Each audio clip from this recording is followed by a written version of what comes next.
This morning, I was testing our new model, and I got emailed a question that I didn't quite understand. And I put it in the model, this GPT-5, and it answered it perfectly. And I really kind of sat back in my chair, and I was just like, oh man, here it is moment. And I got over it quickly. I got busy onto the next thing. But it was like, it's what kind of we were talking about. I felt like useless relative to the AI in this thing that I felt like I should have been able to do and I couldn't, and it was really hard, but the AI just did it like that. Yeah. It was a weird feeling.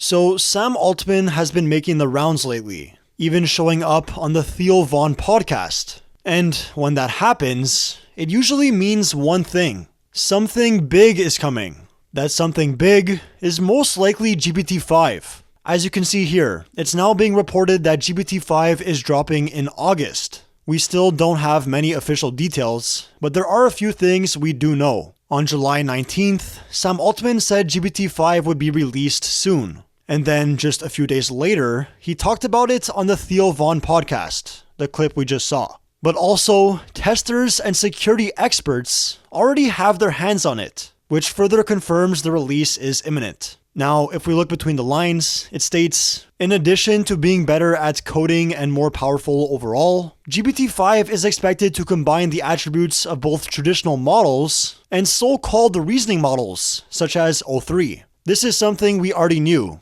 GPT-5 is expected to be a unified model that decides on its own when it should reason. They also mentioned that OpenAI's internal model that achieved gold on the International Math Olympiad last week was not GPT-5, as per Sam Altman. And OpenAI is planning to launch GPT-5 with mini and nano versions that will also be available through its API. So there's definitely a lot of hype surrounding this model, and for good reason. It's GPT-5. But the thing people are most excited for, I think, is the supposed massive improvements in software engineering. Here's an excerpt from the information. It says, GPT-5 shows improved performance in a number of domains, including the hard sciences, completing tasks for users on their browsers, and creative writing, compared to previous generations of models. But the most notable improvement comes in software engineering, an increasingly lucrative application of LLMs. GPT-5 is not only better at academic and competitive programming problems, but also at more practical programming tasks that real-life engineers might handle, like making changes in a large, complicated codebase full of old code.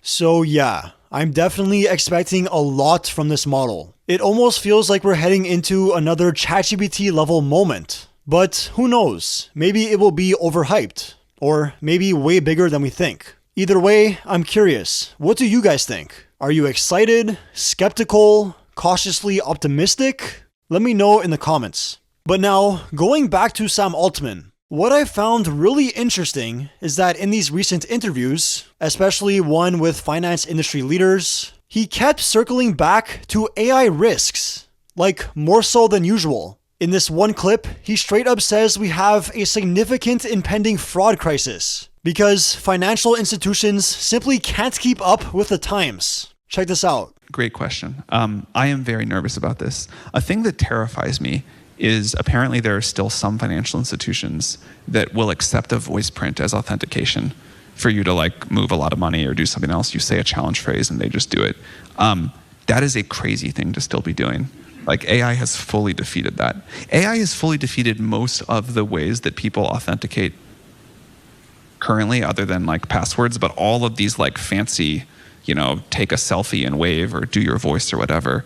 I am very nervous that we have a significant impending fraud crisis because of this.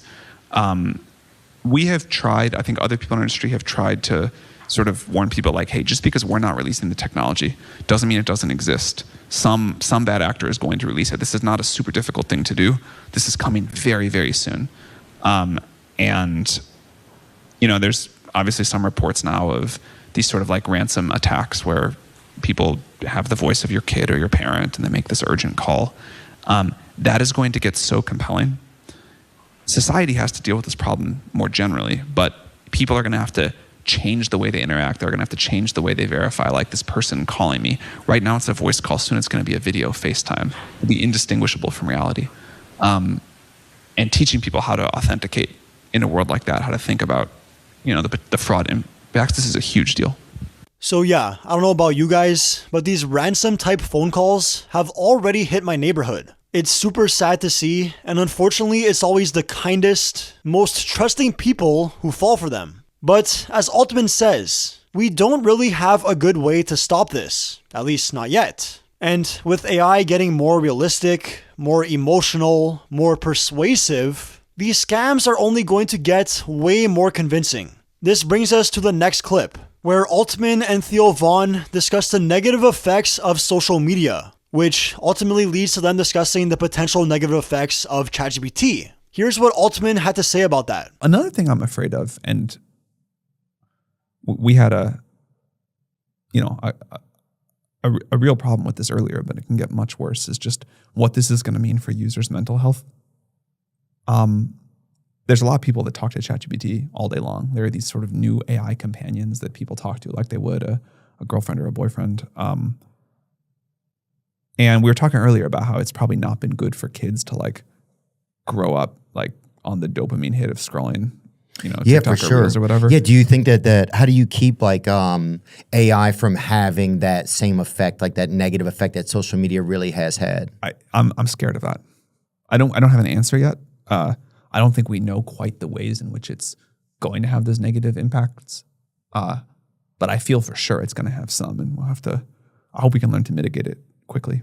So yeah, again, while these aren't exactly new risks or anything, it did seem like Altman was a lot more open to discussing them. And maybe that has something to do with GPT-5. Now, this is where things get real. It's not just about scams or models influencing our behavior. It's also about jobs, careers, entire industries changing overnight. Of course, one of the biggest fears people have when it comes to AI is job loss. And while some tech leaders dance around it, Sam Altman doesn't, especially in this interview. Check it out. You mentioned you're expecting significant job losses and significant job gains. Could you talk a little bit more about the areas and the potential disruption that could cause? One thing I believe, just as a general statement first, is that we have no idea really kind of like how much more labor supply it would really take to meet true demand today. When you are sitting in a doctor's office waiting room for an hour, I think that just means undersupply of doctors, or that the doctors aren't productive enough. And it would be great if the doctor's waiting around, and as soon as you get there, like they're ready to see you and they have the whole thing ready to go. Lots of other examples like this. Every time you're wasting your time in any way, every time you're kind of clicking around the internet, can't quite do the productive thing. I think we are in an undersupply of labor to a degree that is going to look horrible in retrospect. Now, some areas, again, I think just like totally gone. I don't know if any of you have used one of these like AI customer support bots, but it's incredible. A couple years ago, you like call customer support, you like go through a phone tree, you talk to 4 different people, they do the thing wrong, you call back again, you wait through it. It's like hours of pain, ton of time on hold, and the thing that you want doesn't happen. Very frustrating experience.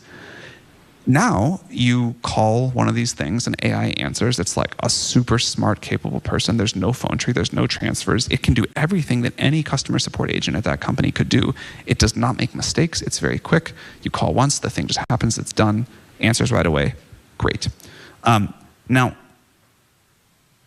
I don't want to go back there. And I also it doesn't bother me at all that that's an AI and not a real person. So that's a category where I would just say, you know what? When you call customer support, you're going to be talking to an AI. And that's fine. A lot of these other things, I really do want a human doctor. ChatGPT today, by the way, most of the time can give you it's like a better diagnostician than most doctors in the world. And I'll like like many people here, probably put my symptoms in and test results. And, like there's all these stories on the internet of ChatGPT saved my life. And, I had this rare disease and it found it and all these doctors didn't do it. And yet people still go to doctors. And I am not like, maybe I'm a dinosaur here, but I really do not want to like entrust my medical fate to ChatGPT with no human doctor in the loop. Would anybody here rather just have ChatGPT diagnose them than a doctor?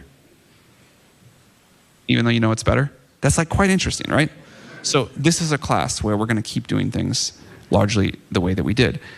We talked earlier about this example of computer programmers. Like, again, I think it's amazing that a computer programmer is now 10 times more productive. Salaries of programmers going up extremely rapidly in Silicon Valley, so are expectations. And it turns out, I think the world wants a gigantic amount more software, 100 times, maybe 1,000 times more software.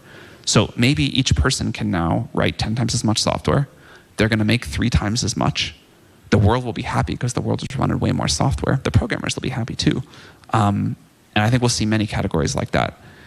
Things in the physical world will keep being done by humans for a while, but when this robotics wave comes crashing in another 3 to 7 years, I think that's going to be a really big thing for society to reckon with.